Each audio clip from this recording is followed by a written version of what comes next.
తెలుగు రాష్ట్రాల్లో cinema ticket రేట్లు విపరీతంగా పెంచేశారు కదా, మీ హయాంలో ఎలా ఉంది, ఇప్పుడు ఎందుకు పెంచేశారు ఇది? ఇంకో ఇప్పుడు విషయం వేరు. అప్పట్లో మేము రూపాయి పావులో పెట్టి టికెట్ తీసుకొని సత్యం టాకీస్లో చూసి వచ్చినాము. అమీర్పేటలో, అది కూడా అమీర్పేటలో చూసినాము.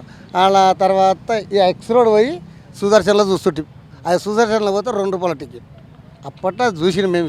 ఇక అప్పుడు ఎట్లా తీసుకురో ఏం చేస్తారో మనకు తెలియదు.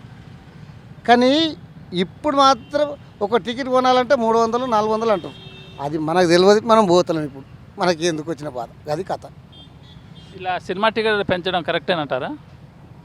వాళ్ళకు కూడా ఖర్చు ఉంటుంది కదా, వాళ్ళ సినిమా ఇష్టలకు కూడా ఖర్చు ఉంటుంది కదా, వాళ్ళు దాన్ని బట్టి వీళ్ళు వేస్తారు. కాకపోతే గరీబ్ వాళ్ళు చచ్చిపోతూ ఉంటారు ఇటే సినిమా ఇష్టలు. అంతే చచ్చిపోయేట్లకి వెళ్ళి కదా. అది పాడు 300 కూలి చేసి 500 కూలి చేస్తాడు, 300 టికెట్ పెట్టి చూడాలంటే వానికి ఇబ్బంది, చచ్చిపోయేట లెక్క కదా. అంటే మీరు అప్పట్లో చూసినప్పుడు ఎంత ఉండే టికెట్ రేటు? రూపాయి పావుల, ₹1 చారణ. అప్పట్లో సినిమా కథలు బాగున్నాయి, ఇప్పట్లో సినిమా కథలు బాగున్నాయా? అప్పట్లో బాగుంటాయి. అప్పట్లో అంత తెలుస్తుండేదాన్ని, ఏం మాట్లాడాలి, ఏందా, ఎట్లుంటుంది, అది మాట్లాడితే ఎట్లుంది, ఇది ఎట్లుంది అని. ఇప్పుడెక్కడ బొగమాట, జాగిలాట, సన్లు వేర్చుకొని పొరడాట, ఇక అంతే ఉన్నది. ఇప్పుడు ఏం లేదు, వేస్ట్, అది వేస్ట్.